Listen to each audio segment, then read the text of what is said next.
Good evening. My name is Thurman Greco, and this is Woodstock Educational Television, and it's a program called Let's Live, and it comes to you from Woodstock, New York.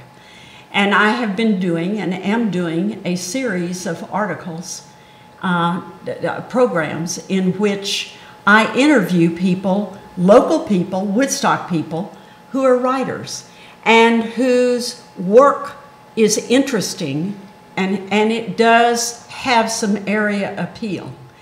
And I have got the most fascinating writer for us this evening. So let's start out.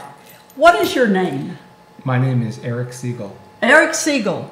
And you have written a book called Selling the 90s. Now, Eric, let's get the ads out of the way right away, because I know everybody's going to be wanting to know where they can get this book. How can they get this book?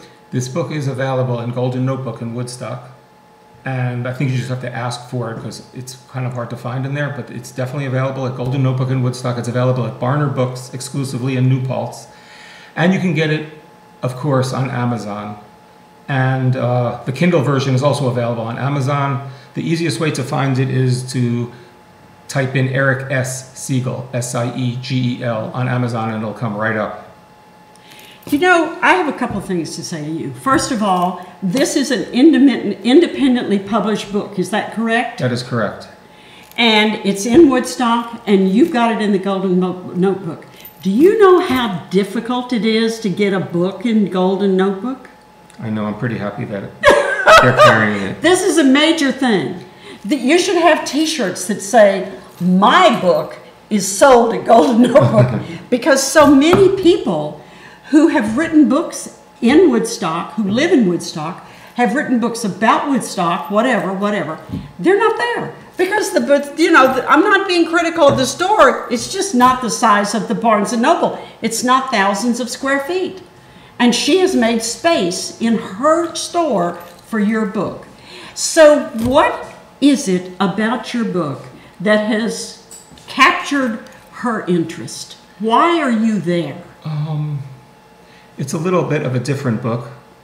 The interesting thing is I co-wrote this book with my son, James, who actually is the skilled writer as opposed to myself. Because the book is really about the 90s. It's about all the pre-internet buying of stuff where people would have to go to stores and run to flea markets and street fairs and everything to try to hunt down the collectibles that they wanted. It wasn't as easy as just clicking or tapping on your phone and ordering something. So it created a market of all these different items that became very desirable and became very inflated in price. And I was a seller of these items, and that's how I was able to raise my family. But James, my son, grew up during this whole thing, so it's from both of our point of views.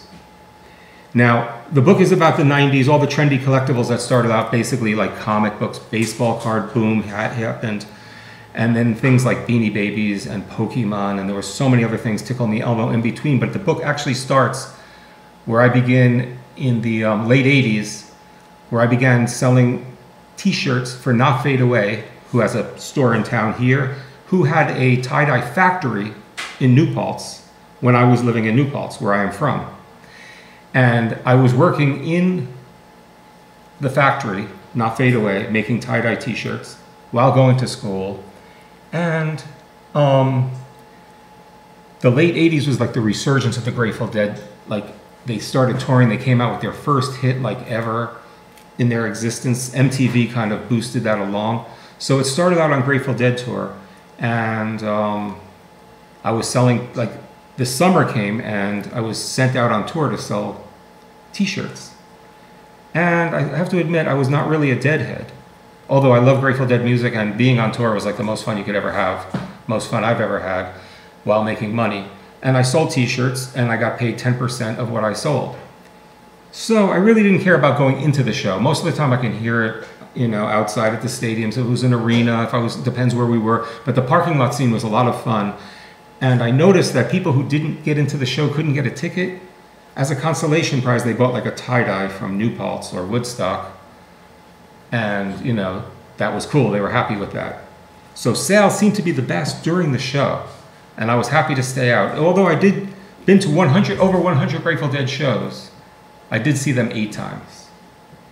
Out of 100 shows, you saw them 8 times. Mostly because of inclement weather. Because when I worked for Not Fade Away, Marty, the owner, who's still the owner, has a store in town.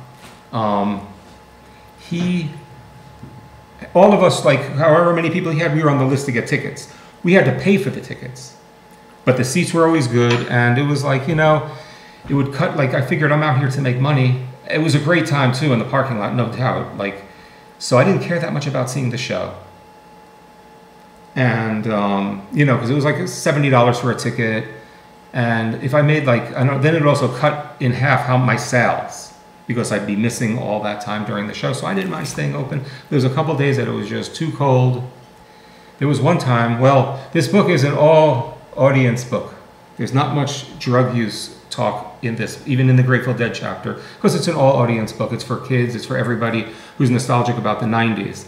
But one night, it's not in this book, somebody did dose me on the Grateful Dead tour, and I went to Dean, the other owner of Not Fade Away at the time, and I was like, hey man, somebody dosed me, I can't really work, what should I do? He's like, go in and see the show. And that was some good advice. So you had to buy a ticket each time, and did you ever sell those tickets? Yeah, honestly, I did buy the tickets, even though I didn't go into the show. The most I ever sold a pair of tickets for, they were $68 a piece. It was in the Meadowlands, in Giant Stadium. I think it was Giant Stadium show. It might have been Brendan Byrne Arena, whatever it's called now, Continental Airlines Arena. It was the Brendan Byrne Arena. And I had 2 tickets, and I sold them for $500 for a pair, which is a pretty good profit. But there were shows where I gave the ticket away for free to the Deadheads who were looking for miracles. There's a lot of the Deadheads, and they look for miracles. So sometimes it's like, you know what, I'm not going to the show. Here. You gave them, it was a Give miracle. It away. Yep. So it kind of was a balance. Making $500 on 2 tickets is a little excessive, but it's a balance. The person came prepared to spend $500. Oh yeah, they were happy. So it was okay. It wasn't a bad deal. It wasn't a bad deal. I hope the show was good. And those $500 that you received allowed you to give some free tickets away, which allowed some people to experience a miracle. It's true. So hey, there's nothing wrong with that. That's how I justify it. See, we just spun that into a really good story that way. Cool. That's good. So when did you get the idea of writing this book? Well, okay. I was self-employed selling tie-dyes and whatnot, beginning selling tie-dyes and Grateful Dead type merchandise and hippie stuff. And a baby on the way. I lived in a small apartment, and with a baby on the way, I couldn't make the tie-dyes anymore because the stuff was toxic. I could still buy them from other sources, and sell too. But the baseball card boom hit, and I had boxes of baseball cards put away, shoe boxes. And I took a look at one of them, and I was like, oh my God, this card's worth 80. Every card in there was worth like $20 or more, and there was like 100 cards in there. I was like, oh, so I just jumped into that business. But the reason though that I really wrote this book is because years later, when the internet came and basically put me out of business, the internet changed my way of life. I didn't adapt. I jumped on it early, but I didn't adapt properly to it. And I wound up having to get a job for the first time in my life at the age of 40. And I decided to become a bartender, which worked out pretty good because I was a bartender for the next 17 years after that. And when I talk to people at the bar, everybody's like, oh, you should write a book. You should write a book. Because I tell them these stories. I just tell them the stories about baseball card shows, Grateful Dead tour, whatever. And so many people told me to write a book. I was like, you know what? Maybe I'll try. And I had all this stuff written down. And my son went to SUNY Purchase, graduated SUNY Purchase as a creative writing major. Wow. So the idea dawned upon me, hey, let's write this book. And we did.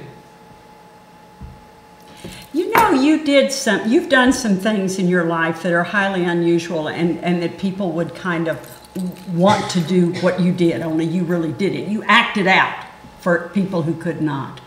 But you did something I have never been able to do, and I have tried for the last 30 years to do, and that is you got one of your children to do something with you. I can't get, my kids will not do anything with me. They have turned me down. They still turn me down. They started turning me down when they were little kids. No, Mommy, I don't want to do that. I don't want to do that. I can't get my kids to do anything with me. They are proud of me. They will support me, but they ain't going to get on my train. Yeah, I understand that. It wasn't easy. I mean, like, the thing is, James had a passion about this, too, because he grew up, you know, being brought, not to Grateful Dead tour, because that was before, excuse me, but to all the card shows, collectible shows, comic book shows, street fairs. He grew up in the store, so he, you know, and it's like, I just took him with me, and this is what he did. So he has like some really deep insight into it, and he remembers it differently than I do, which makes the book kind of interesting. At one point, when he was reading some of the rough work that I did to start off with, he's like, I don't remember this. I was like, yeah, I fabricated it to make it a little more interesting. And James said, I'm not working on this unless it's 100% true. And I thank him that this book is a 100% true story.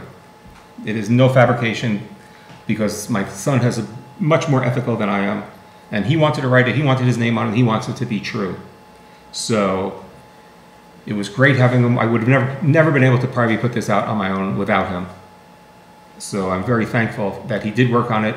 I do have a second book being edited right now, but my son wants no part of that. Why is that? He has his own projects going on.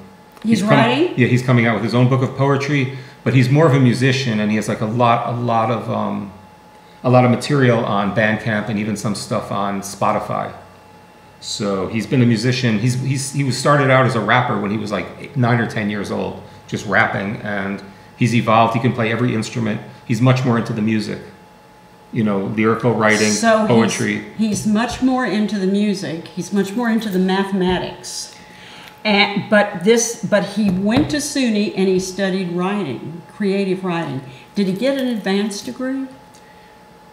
I know he graduated. I don't think he got an advanced degree. He just, you know, even though SUNY Purchase is a great place, he had a lot of fun there, it only has a 27% graduate rate, because students transfer to other colleges after. Really? Because there's not much of a town around there. Right. You know, it's White Plains or Port Chester, and it's 5 miles, and he didn't have a car, but he had a great time because they had a lot of music labs, and he was doing a lot of jamming and stuff. And so he was happy there. Very happy there. He had a good time. Okay.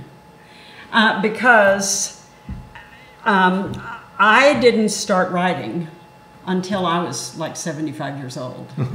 And so, or maybe 72 or 3, but I was over 70. Wow. And I was surrounded, every class I ever took, I was surrounded with all these people that were the age of my grandchildren. And they all felt like if you didn't have an MFA, forget it. You're not even going to take the trash out. And of course, I'm way beyond an M. I mean, I'm too old. They're not. Who's going to let me get in college? They're not. I could. You know, I'm not. That's not going to happen. So then, this son of yours goes and gets a bachelor's degree in creative writing. But I see now what happened was he was up there and he was doing all the music, and he probably looked around and said, "Look, I can get out faster if I do A, B, and C." And of course, if he's doing creative writing, he's doing the poetry, he's writing the music, he's doing all those things. So I can imagine these things about your son. And so when did he leave finally, Purchase? I think he graduated about 3 years ago, 2 or 3 years ago, right? It's 2020 now. I think he graduated 17. Wow, so you have a young son. Well, he's 29. That's pretty young. I got grandkids those ages. Wow. You know, that's pretty young. So where is he now? He is in New Paltz. And you could see his music, BK James, at bandcamp.com. He has many, many albums, and they have lyrics and everything all downloaded, and it's totally free to listen to. Wow. And, yeah, you know, I wouldn't say like he's a musician per se, and he doesn't like to play live. He has his thing going on. They do he's in a bunch of different... Like there's a group of several young musicians around his age that form a bunch of different bands in the New Paltz area, one of the bands, Mars America, who Dylan, who also plays with James in one iteration of their bands, played up here quite a few times in the station and at the Colony. Mars America from New Paltz, and they're very good. So they kind of have a lot going on, and I don't blame my son for not wanting to help me in my next project. I can do it on my own. Yeah, he's too busy, and he works full time. Where does he work full time? He works in Russo's Deli as a food preparer.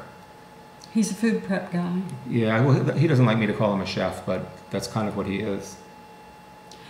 You know, I can kind of go with that. My second husband was interesting. He was a Russian expert. And at one point, things were getting really wild, and he started taking some cooking classes. We were in Washington, D.C., and he started taking cooking classes to kind of, something different. And he became a chef. And now he doesn't tell people he's a chef, he's a cook. Yeah, same. He's a cook. Chef, I guess, sounds a bit pretentious. Right, and chefs, a lot of times, are not in the kitchen. Your son wants to be where the food is. That's a different focus altogether. A chef orders food. I understand. Yeah, I know. You know what I'm saying? I know. Yeah, they plan menus and they. Yeah.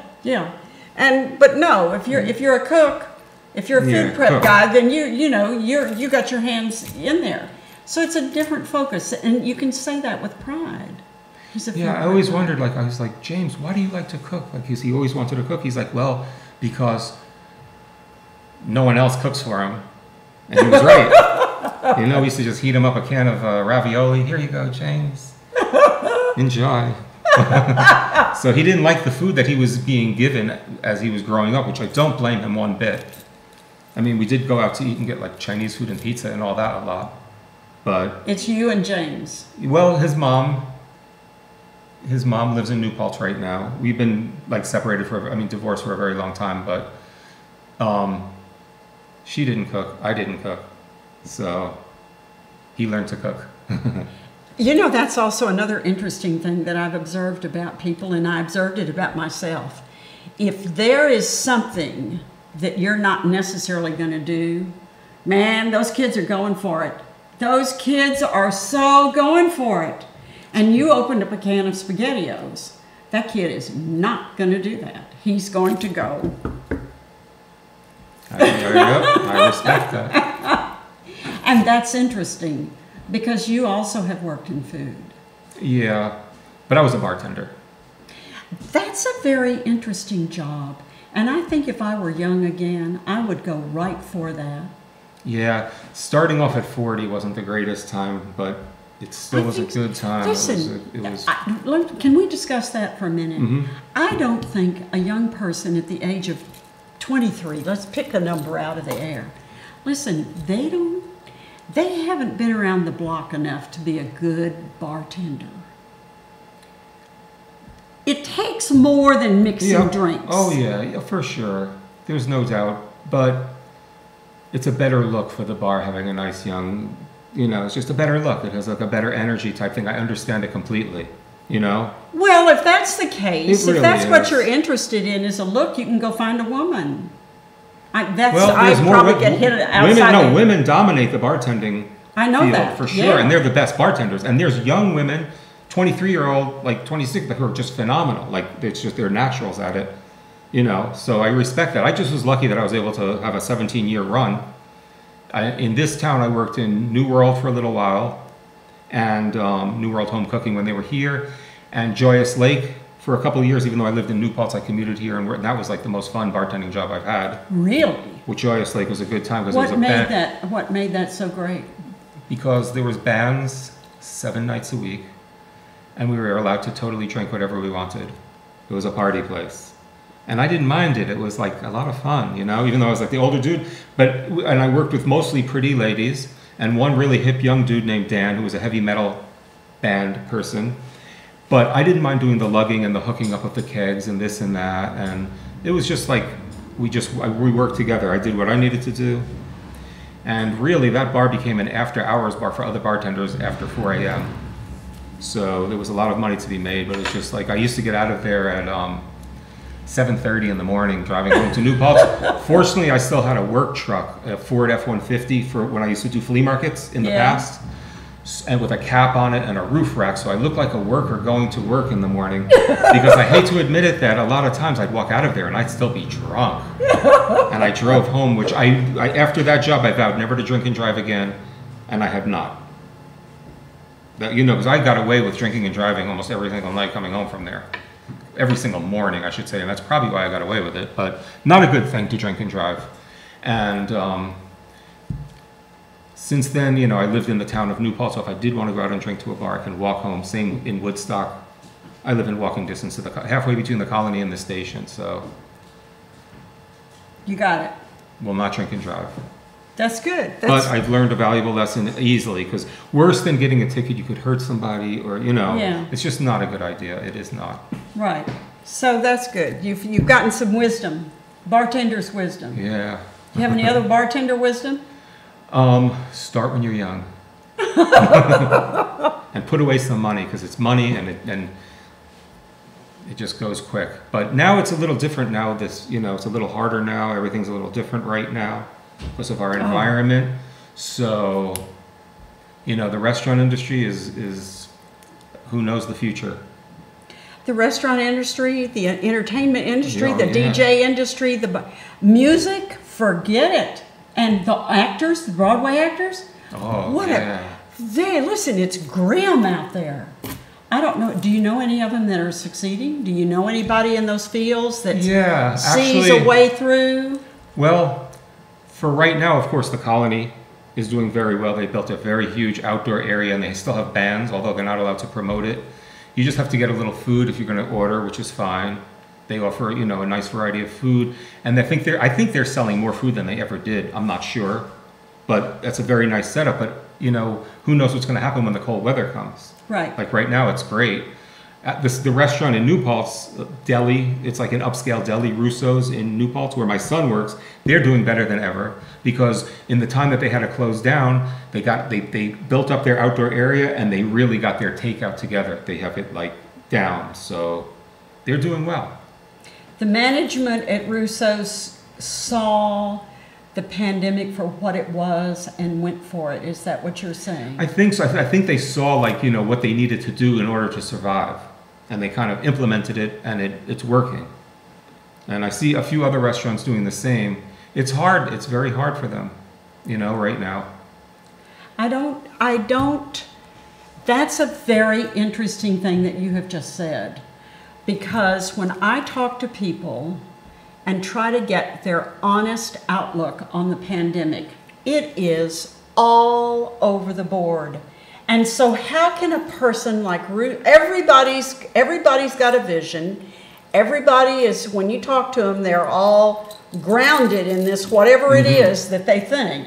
And everybody thinks something different. Here is this one guy down in New Paltz who had a handle on it and managed to get the money to carry through. So those two things are amazing. First of all, knowing that what you have, the vision, is right. And second of all, following up with the bucks. Yeah, it's just from what I see. Also, like Garden Cafe, unfortunately, which is my favorite restaurant, being vegan. It's a phenomenal restaurant, Garden Cafe. Like, it's not even advertised as a vegan restaurant. The food is so good, it doesn't matter. But like, they had to cut their hours down, and they had to cut their days down. They're even closed now 2 days a week, I guess, to make it more efficient. They have the beautiful garden outside, so they're doing well, and it's nicely spaced out. And they've done a great job with takeout during that whole time too. They had it together. They never closed down. They kept open. I even know that the owner, Leah, had to go and pick up her own food at the beginning because they didn't want to deliver to her, because it was like one order. So she had to drive up to wherever, Albany or something, to pick up her own stuff to keep her restaurant going. But she did that, and I'm sure they're not doing like what they used to do, because it's very difficult, because you can only have a certain amount of people in a restaurant. But they're still doing great. That's another success story right here in Woodstock, is Garden Cafe. What about, since you do know this business well, we've got a lot of people coming into town that are not local, and they don't know the scene. Every year at the beginning of the winter, I walk the town. And when I had my Good Morning Woodstock blog, I used to talk about this one's going to close, this one's going to close, this. And then I'd go back in the spring and we'd see, you know, who moved out, you know. So my question is, how many of the people are going to make it? There have already been some closed. I see. But, you know, there's people popping up and opening new stores again already, too. Right. It's so fast because people are taking their money out of wherever, Brooklyn, Queens, I don't know, whatever, and they're coming up here, dumping it. So if you move out, there's this in the past, a store was vacant for the winter. No more, no more. And the a couple weeks is all. The prices are, the rents in this town, I was looking to get a store for many years in this town, and I just waited a little too long. The prices are very high. Rents were extremely high. You cannot. I can't. I was looking at a little store that was available. It was perfect, but I couldn't believe the price was like double what I think it should have been. But they rented it. It's rented. There's somebody opening it. Absolutely. Because if you're coming from the city, I guess the rents don't sound too bad. I was looking at getting a store across from Grand Central Station, maybe a block and a half up on the other side of the road next to a McDonald's, and it was 250 square feet, which is the smallest store you could even imagine. It's like 10 by 10 booth in a flea market. Yeah. And this was in the year 2001, because I had, at that time I was selling Japanese designer toys. They're all very small, so I could have fit like tons of it in there, right? And of course I would have had to also adapt to starting. I already started on the internet and everything like that too. And I was like, all right, if this store is like $5,000, you know, I can understand it. Look at the location. I mean, you know, if it's $5,000, I'm going to try to negotiate them down and see what I can get. But I'm looking, because at the time I did well in the 90s selling all this stuff, and I had a little bit of money, and I was looking to, you know, I would have went to Manhattan and done it. I would have kept that store open like really late. They wanted $40,000. Oh my God. A month. And I was like, what? And she's like, yeah, 40. She had to say it slowly. I was like, I got you. And it rented. Yeah. It rented. How long did the tenants stay? I don't know what they did is they merged it. They like doubled. There was like a little empty thing next door, and they made it a bigger store. And believe it or not, they're selling like convenience stuff, like cigarettes and lottery tickets. Oh, and yeah. all like that, and it's like 24 hours. So right. Yeah. Well, I think if I had a business, that it would be open 24 hours. I mean, why shut down? If you're paying rent. You know? I did have a store, and that's one of the chapters in the book when I finally found a store. My store was in New Jersey, Western New Jersey, Hackettstown. Probably many people didn't hear about it. Because it was halfway between the flea markets I did. The best flea markets at the time I did were in Pennsylvania, Marshall's Creek and the Poconos. All the card shows, I was selling cards and comic books at that time in 1994. And Magic the Gathering just came on the scene.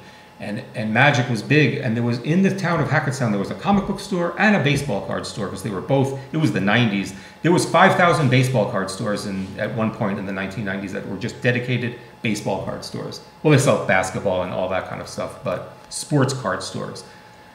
And they all went out of business once the internet came.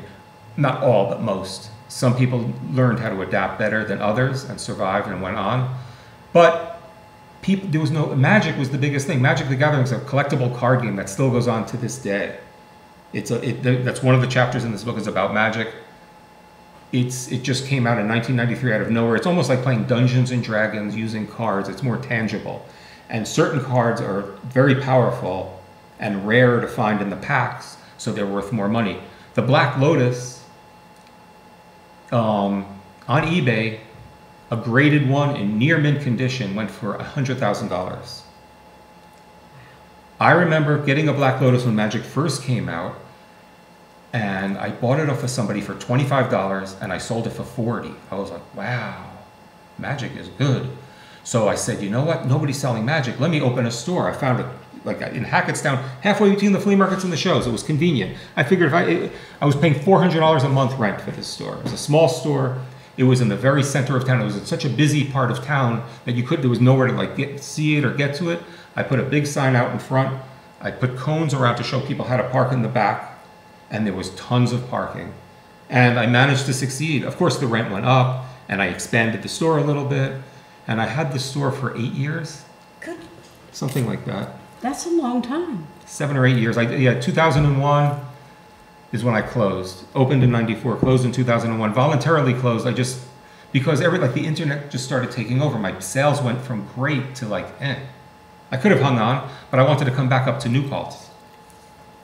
So I closed the store and moved back to New Paltz. 8 years is a long time anyway. It was a good run. It was a good run. It was a lot of fun because we had tables in the back of the store where kids can play Magic. Pokemon was a phenomenal thing that came along.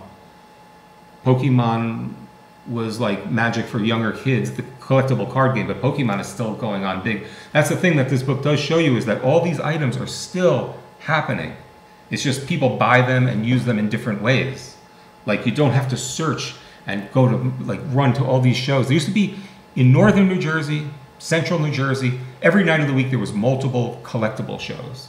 Like, were like 5 o'clock in the evening till 10 at night. And dealers would set up tables, and some charged admission. People would pay to get in to buy stuff, like $2 admission, whatever. Some of the bigger shows, like they had like at the White Plains Convention Center. I forgot what it was called. It was like a $10 admission, or you could pay like, what was that, $10 for the weekend, $5 per day, something like that. And thousands of people would line up and go. But now it's like the internet. You don't have to do that. You can just type in a name. Oh, I want a Michael Jordan rookie card. Type it in, go to eBay, there you go. Boom, and you can have it in 2 days. So it changed the way people do business, but all these items are still around. The 90s was the mania of it all, though. It was just mania, and Beanie Babies led the way. There was nothing bigger and better than Beanie Babies. Beanie Babies is a child's toy that's supposed to be sold for $5 or $6, but it became such a craze. The most I ever sold a Beanie Baby for personally was $700. Caw the Crow. Actually, I'm sorry, I paid $700 for it. I sold it for $900. That was the most. I saw at a show a Beanie Baby being sold for $2,500. Lady took credit cards, $2,500. The most expensive beanie at the time was Peanut, the royal blue elephant. They changed the color, so there was only about 500 of them that were royal blue. The rest of them were powder blue. Yeah. And people were paying like $5,000-$6,000 for them. For the royal blue ones. $5 children's toys. But the thing is, the beanies did not, it became so big. People were always telling me it's so big it could never fall. That's what investors were telling me. It started out like, like it was like kind of like the women's collectible thing. Like the guys, the husband and wife would go to the collectible show. The wife would buy a couple Beanie Babies. The husband would buy some baseball cards or comic books or whatever. It was a little like that, and they bought stuff for the child. There was a lot of like beanies that weren't that expensive. They certain ones were, and people would pay a little bit more for them. And then it just got to be a craze where people were putting investment into this. Like they were like, paying big bucks, buying them and then reselling them, and all kinds of stuff like that. It really became a craze. There was also they also cranked out so many, like they just were cranking them out, like dozen bags. I had a storage space filled with dozen bags. I had like I never was able to get a direct account with Ty, the company who made the Beanie Babies. Those that got them directly paid, including shipping, $2.75 per Beanie Baby. So a lot of people didn't. I knew one guy who had 7 Hallmark stores, never wanted to put beanies in his Hallmark store. And he sold the expensive ones to somebody else. He sold all the cheap ones to me, just the common beanies in bulk, like bulk. And I paid $4 a piece. I sold them at the flea market and in my store for $5 a piece. In 1998, at the peak of Beanie Babies, I was selling 1,000 a week of those beanies. Oh my word. Between the store, the flea market, the shows, because I was selling them for $5. And I was the cheapest, like that included tax and everything. I bought them for $4, I sold them for $5. Well, but you were just doing this. I mean, you were just getting. And there was people just loading up bagfuls, and other dealers trying to buy me out. One dealer was like swiping everything from my table because he was in the same flea market as me, Marshall's Creek. And I was like, dude, I got like boxes under the table. I'm like, you can buy me out, but you better have a lot of money. And then my truck has like boxes, so he was like despondent. And it just was like, why not? Like I had like unlimited access to these, like just the common beanies. And at the same time, certain beanies were still going for a really lot of money. There was a beanie called Princess, which is the Princess died in the car crash. They came out with a little purple bear, which is on the cover, being blocked by the black Lotus. Princess, the Black Lotus is the Yes. magic, and Princess Di was the Beanie Baby. She had a little white flower, and that Beanie Baby was made for charity. Like the profits to that beanie went to the Princess Di Foundation, which is very cool. So you know they're going to make a ton of them. But on the first wave, one of my connections, I needed to get the princess because I was doing a Beanie Baby show. This is a show that just for Beanie Babies, like a collectible show. And this was at the Delaware Water Gap in a, I think it was a Holiday Inn at the time, at the Delaware Water Gap in New Jersey, just the other side of Pennsylvania. And it was such a well-attended show, but I had to have princesses. I figured, you know, it's the show. Oh my God, I have to have this Beanie Baby. And the one lady who had the connection, who had a store, who used to sell me a lot of stuff, got 3 dozen of them. And I was like, oh. And she wanted $160 per beanie. And I was like, she just paid $2.75 a piece. She's like, $160 each, take it or leave it. I was like, what about $150 a piece? She's like, $160, take it or leave it. So I said, all right, I'll take the 3 dozen. It was the first wave. I was like, whatever, I'll take a chance.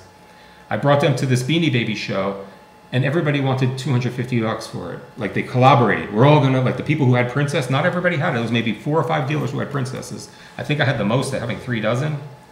I'm not sure, but they collaborated, and I was like, look, I don't like doing that. You know, you get what you want, I'll get what I want. You know, it's free market. But I knew if they were all gonna go 250, they were gonna undercut each other and probably go 200. I decided I'm gonna sell them for 190. I sold all 3 dozen that weekend. Oh, at the time, this is also in the book, so it's a little redundant, but at the time, the other dealers, they saw me selling this princess. They got together and they got the show promoter they were complaining to the show promoter that I'm selling this item too cheap. And I was like, suggested retail's $5. I'm selling it for $190. That's too cheap. How is that too cheap? And he was like, okay, I hear you. No problem. But I wasn't really, I just wanted to turn them over. By the next week, I was able to get princesses for 100 and sell them for 120. And then a couple weeks, the next wave, which was a couple weeks later, I was able to get them for like 80 and sell them for 95, and they just kept going down. Ultimately, they wound up on the $5 table. Wow. But that was after there were a lot of them. That was several months later, but still. So you have gone from selling the 90s to a new book. Okay. The new book is being edited right now, and it's called Ramble On, The Life of a Stoner. It's also my story, but it's not this. It's a memoir. It's a memoir. The 90s is left out, you know, not left out, but just glazed over because I didn't want to be repetitive. Right. And this is like an all audiences book. That book has a lot of drug use and whatnot in it. Much more in depth on the Grateful Dead tour of the sordid things that happened and the people I ran into. And let me tell you something. Let me ask you something. Yes. This woman that's doing your editing, has she edited memoirs?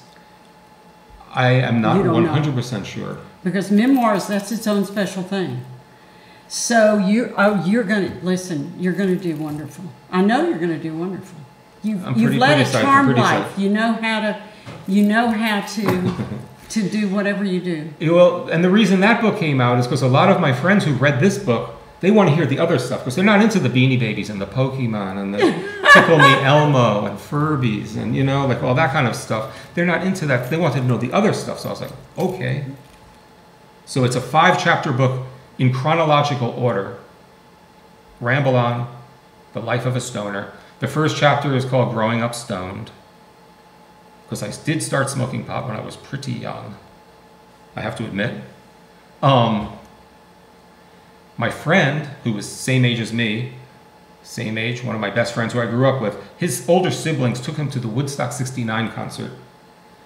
And he got stoned for the first time at the age of 7, which is pretty, like, out there.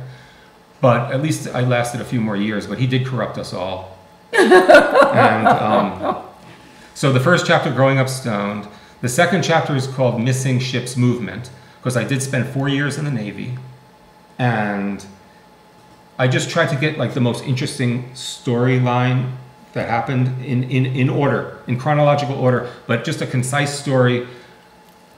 But the struggle of the book is always trying to find marijuana, like wherever you are, trying to get some hashish in Egypt or whatever, you know, trying to just get stoned, have a good time, you know.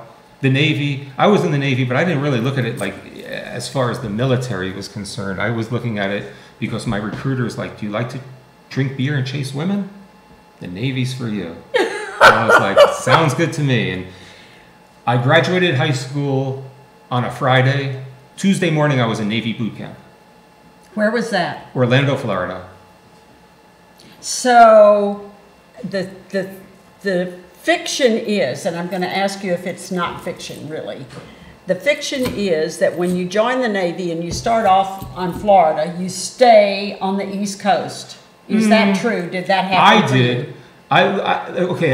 At the time, they don't have a boot camp training center in Orlando anymore. I think it might be just for the female recruits right now. It was kind of an experimental thing at the time. Great Lakes and San Diego were the big boot camp centers. San Diego and Great Lakes, I guess it's kind of split half and half, sort of. So Orlando, we had actually a sister unit who were female, so it was kind of cool. It was like an experimental thing, the guys and the girls together in boot camp, although we weren't really together, but we got to go in classes together. And the last 2 nights were a lot of fun.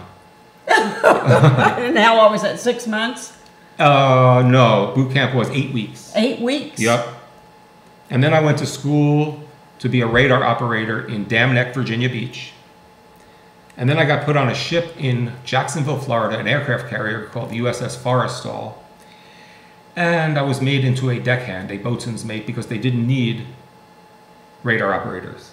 They did promise me the school, but they didn't promise me I was going to work in the field right away. So I chip paint all day over the side of the ship is my job. But in this book, chapter 2, I missed the ship in Barcelona. And that's what that story is about, missing ship's movement. Which is not a good thing to do. What happens when you miss a ship? You get in a lot of trouble.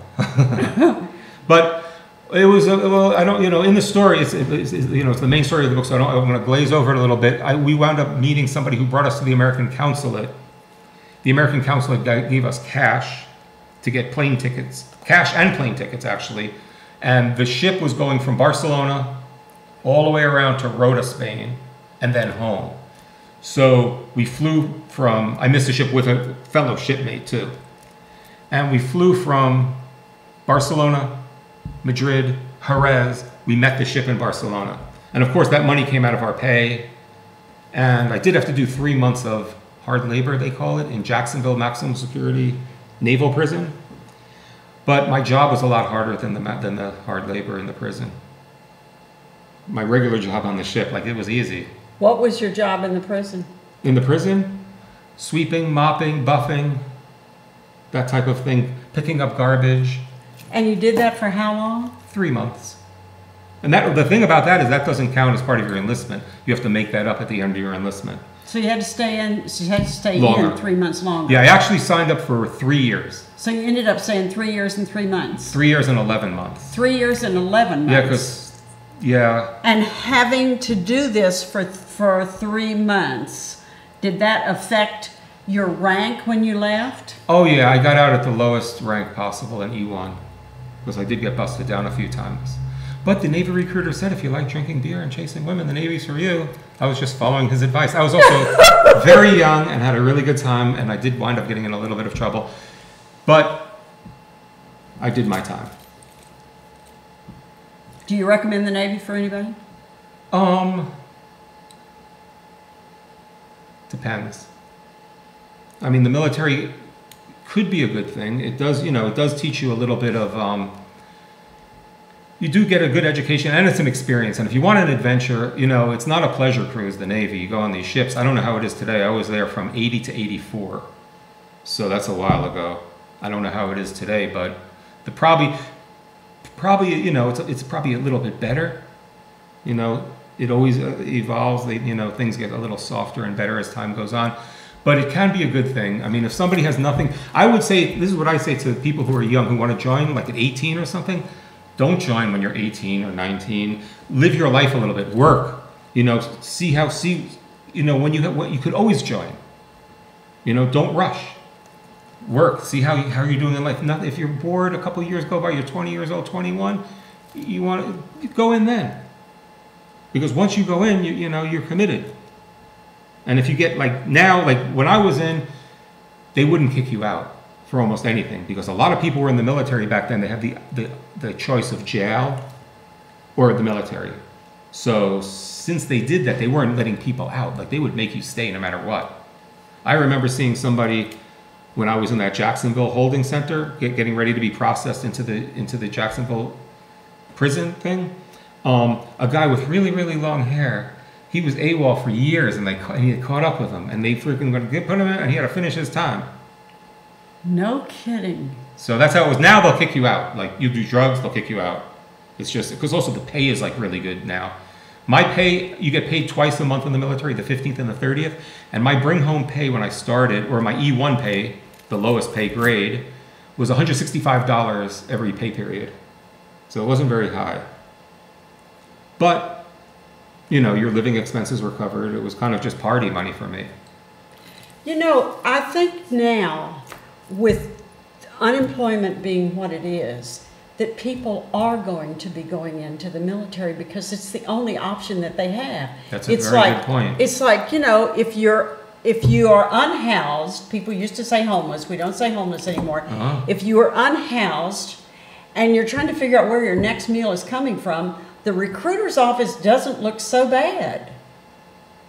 The shame is if you're too old. Yeah. You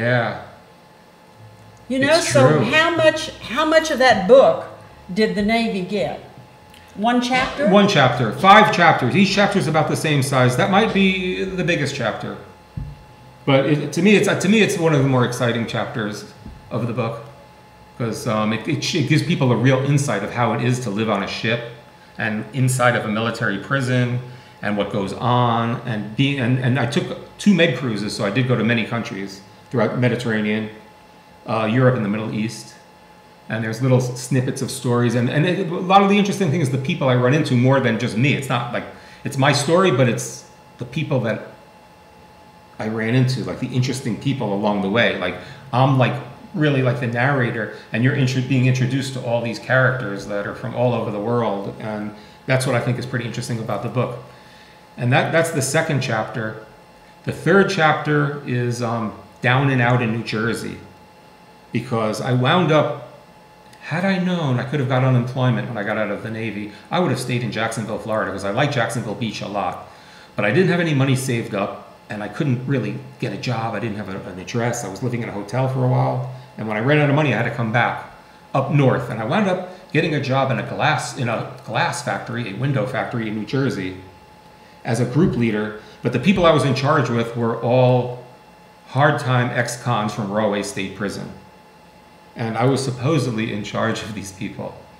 Like always, you know, like lunchtime, smoking weed behind the trailers, going back to make the windows, cut the glass, which is cool. I would smoke with them. I'm like, dude, I'm cool. Don't worry. You know, they're not going to listen to me anyway. These guys, you know. Right. And there are some of these, like, there's very interesting stuff about these guys because some of them were very interesting. Like one guy he got out of 20 years he did in Rahway State. He got into a bar fight. He was a biker dude. He got into a bar fight and the guy wound up dying. Oh. And he wound up having to do 20 years. It was just a bar fight. And the next thing he knew, he was 20 years in Rahway State. Then he gets out and all he does is pound the things around the window, you know, and this is in your book. Yep, 2nd book. So that is an interesting part. What is your book called? The 2nd book called? Ramble On: The Life of a Stoner. How long do you think it's going to be before it's out? I'm hoping it'll be out by the end of this year. Are you going to do an ebook? Or are you going to do an audio book? No, I'm going to do just like I did with this. I'm going to put out a paper book, paperback book, and available on Kindle. And available on Kindle. Just like this book on Amazon Kindle, because this is like $15 in the bookstore, $15 on Amazon, same price. I'm not letting Amazon undercut, you know, the bookstores. $14.95 either Did you place. have it? Of course, now you put this out before Amazon got tough. Amazon, I understand, is not easy, but you have a book out, so you should have an intro. Yeah. I had no trouble doing Healer's Handbook. The Healer's Handbook is on Amazon, good to go. They will not touch the book on hunger. They will not touch it. It has been so difficult. I think it's on now, but I mean, Okay. it was like, forget it. Eat your heart out, lady. We are not interested in anybody hungry. It was very, very interesting. Yeah. Amazon, I mean. And now I'm doing the 3rd edition. Now, how many editions have you done of Selling the 90s? This is just one. Just one edition. Okay, I've done I'm on the 3rd edition now. Nice. And it's only now coming out as an ebook. It's not, as soon as the pandemic hit, paper sales disappeared.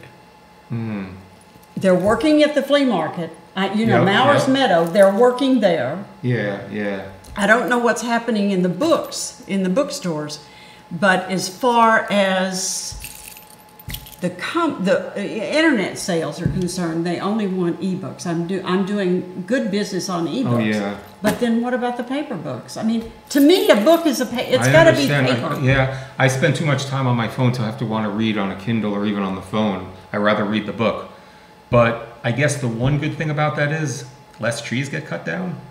Oh, yeah, definitely. But that's looking at the bright side of that. But I understand. But Kindle, like, it's also cheaper for people on Kindle because, like I said, there's $15, Kindle $10. Really? Mm-hmm. And it works. Yep. $10 works for you. $9.99. $9.99. I don't sell a ton of these books on Amazon, but I sell 2 or 3 a month. Like, sometimes it's 1 paperback, 2 Kindle, sometimes it's 3 Kindle, sometimes it's 2 and 2, sometimes it's just 2 paperbacks. But since this book has been out in April 2019, this book was released. And on Amazon, I've been selling 2 or 3 a month, which is not a lot, but I'm glad people are buying it and reading it. Have you tried different things to sell more books? No, not too much. Because it's in the bookstore, and it's in the bookstore in New Paltz. And New Paltz and Woodstock are mentioned quite a bit in this book.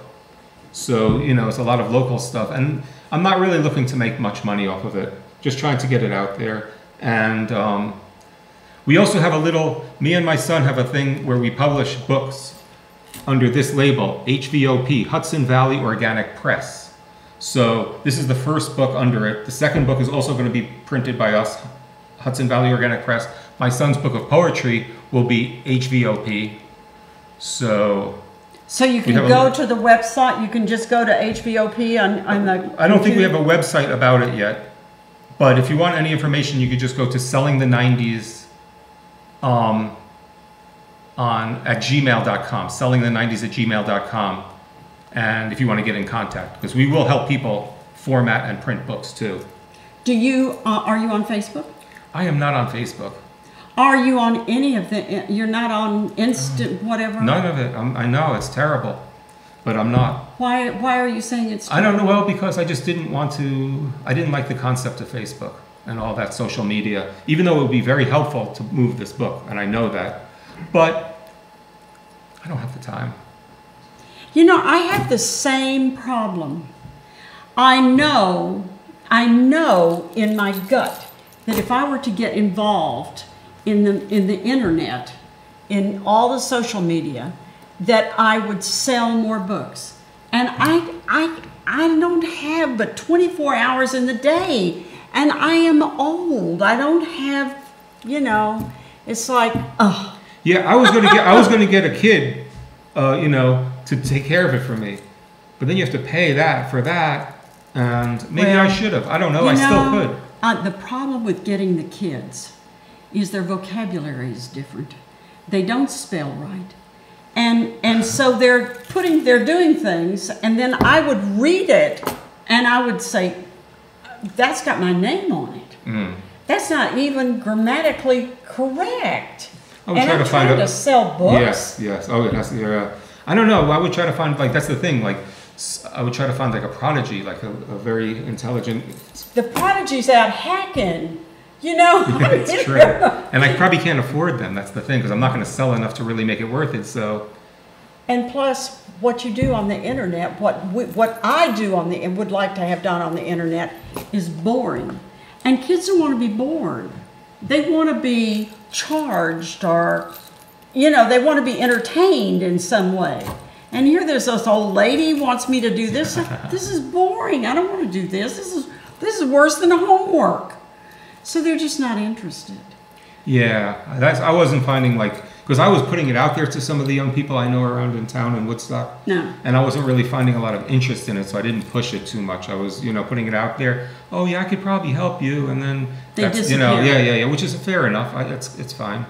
I'm not, maybe if I found that person who was really enthused, I could do a great job for you. Like, we'll get this book out there. Maybe I would have done something like, and still could. But the thing is, you've got a really good book. Thank you. And you've got another bestseller. And it's like, the best mousetrap has been designed, but it's not being sold anywhere. Yes. So what is our focus? Is our focus in the creating and designing the books, or is it in selling the books? And obviously you know how to sell. Yeah. Selling is not dumb to you. You do that well. So what do you think it takes to charge up a writer? Because this is really a common thing with writers. That day when we were out there, and I'm going to try to do it, maybe next year when the pandemic has calmed down a little bit, there were some very good writers there. Oh, yeah. I know. It's just one of those things. It's also very hard to it's a very crowded market, and everything is different with the internet. And that's like a lot of the premise of this particular book. It shows how internet really changed everything. It put my way of life out. It ended my way of life that I was so enjoying at the time. But adapt or die. It's like that's how it is. It's like you gotta keep up with the trends. It's just and you gotta really, And I don't think I've done that personally because I chose not to, but it's just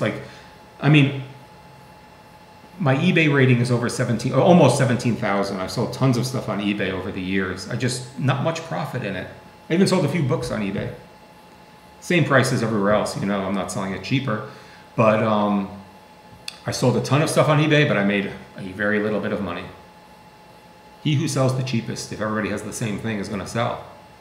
But nobody has selling the 90s but you. So you could make a profit if you were.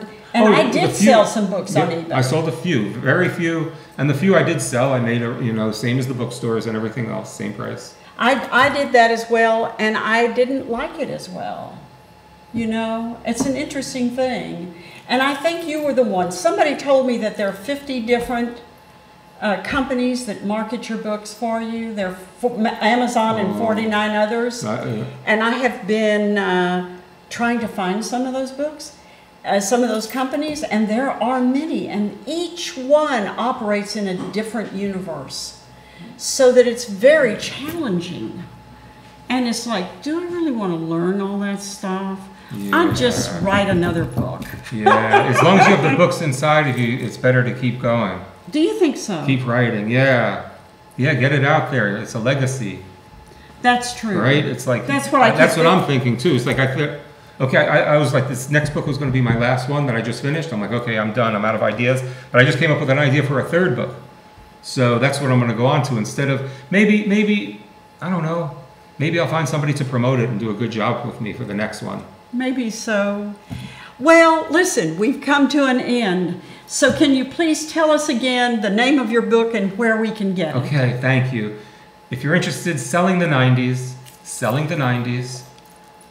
I would suggest going right to Golden Notebook and just asking them by name, and they will find a few in 2 seconds. Selling the 90s, because they do have limited space in there. But if you see this on YouTube, and you are not in Woodstock, where do you go? Oh, Amazon. Don't want to promote Amazon, but it's on Amazon. Selling the 90s, Amazon. Kindle, paperback. It's good to go. And you can also find it at Mauer's Market on Saturdays. Flea Market, yeah. Mauer's Market, Flea Market. And thank you very much. It's been a pleasure. Thanks a lot. It's been a lot of fun. No doubt. And thank you very much.